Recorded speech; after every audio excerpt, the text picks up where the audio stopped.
You're making me angry, and you won't like me when I'm angry. Or maybe you will.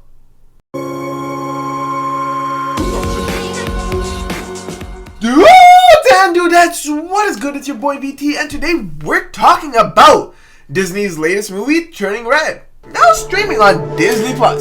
So this movie is about a 13-year-old girl named Mei whose family is cursed. Or blessed, if you want to think of it like that. And the curse is that when a female in this family feels strong emotions, she will transform into a giant red panda. And as you might assume, it would be extremely terrifying at the start. Though to a viewer, it seems extremely cool. Like, just imagine one day you wake up and your best friend is a panda.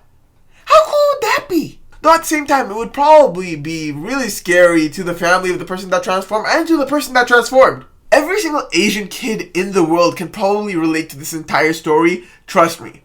Like, a big part of this movie is the fact that the mother is consistently embarrassing her daughter in every way, shape, or form, controlling her life. And I mean, the daughter, her Mei, her entire goal right now is to please her parents, make her parents feel proud of her. She's the pride of her parents, and she doesn't want to let them down, while at the same time she wants to live her own life. Every Asian kid can relate to this. And honestly, one of the biggest points I love about this movie is that every time Mei feels a strong emotion, whether it be embarrassment, joy, sadness, whatever it be, you can literally feel the same strength of emotion upon yourself while watching this movie. And I mean, I'm there watching this, and I'm like, whenever Mei is getting embarrassed, I'm feeling so embarrassed along with her. It's honestly a great movie in that aspect. I mean, a strong part of this movie is the relationship between the mother and the daughter. Her mother being super overprotective, wanting her child to be super successful in life, and constantly caring about her child, trying to make her avoid distractions. And everything she does in this movie, you can understand, because she's doing everything out of love and care for her daughter.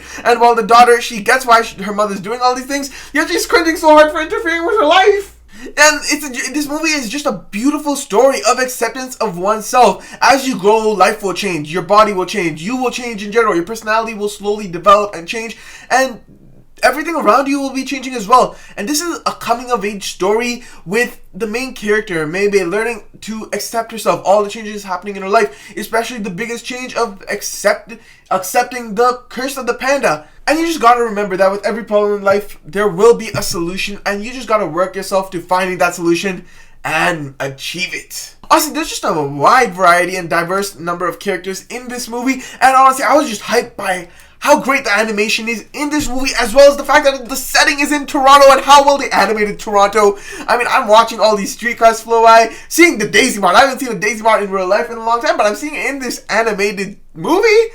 God damn, that hits nostalgia. That hits different. I just really love the animation of the city. And then the animation in this movie was also great. Though my favorite animated scene in this movie was when the father was cooking lunch.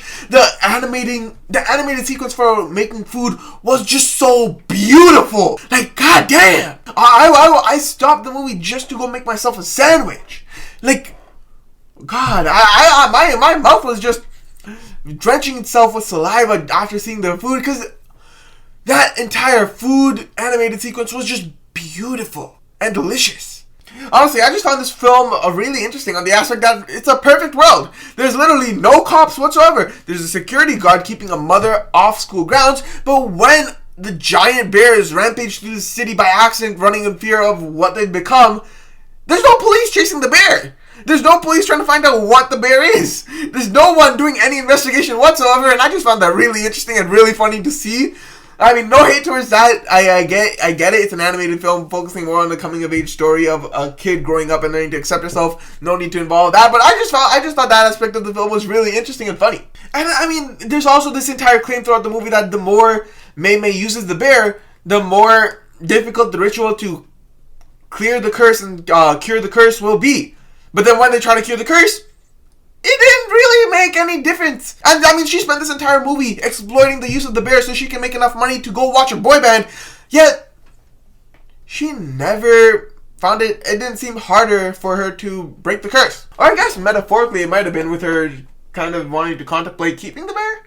Because I mean, if you have a curse which isn't really a curse, feels like a blessing, might as well make use of it to the best of your ability. I mean, who wouldn't want to be able to transform into a giant panda bear whenever they feel?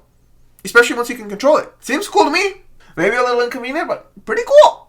And the biggest plot twist in this movie was really interesting to watch, considering that it is based off one of the most painful human errors that anyone can make, whether you're an adult or a child. And I'm not going to spoil what that is. You can watch the movie to find out. I also thought it was weird that how everyone's bear in this movie was different sizes. And when you think about it, there is a symbolic meaning to that, which I'll let you figure out when you see the movie yourself. But I just found it pretty weird that everyone had different sized bears. You really do enjoy watching this movie. It's really fun to watch. It's really enjoyable. It's not really that immersive, though it is somewhat rewatchable. It's a great story to check out that everyone can relate to.